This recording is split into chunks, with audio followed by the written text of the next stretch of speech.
Nakaranas din ng kabi-kabilang pagguho ng mga gusali sa ibang lugar sa Leyte dahil sa lindol. Makibalita naman tayo kay GMA News Stringer Ronnie Roa. Ronnie? Yes po. Kumusta dyan, Ronnie? Nasaan ka ba ngayon? Nandito, niliban po sa isang pader na bumigay kaninang umaga po. Ronnie, nasaan ka ngayon sa Leyte? Andito po sa Ormoc City po. Ormoc City. Kumusta ang Ormoc, Ronnie? So far, maliban sa pader na bumigay kaninang umaga, wala naman po. Actually, lumibot po ako kaninang umaga sa buong syudad ng Ormoc City at wala po kaming nakitang mga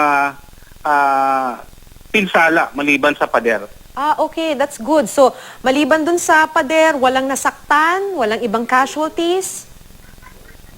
Tama po yun, wala po. Maliban sa isang muntik ng matamaan kanina na si Ben Barrientos, muntik na siyang matamaan na nakamotorsiklo siya at saka na, parang natalsikan siya ng mga bubog mula sa pader na bumigay. Okay, mabuti naman. Good news yan. Maraming salamat sa iyo, GMA News Stringer, Ronnie Roa.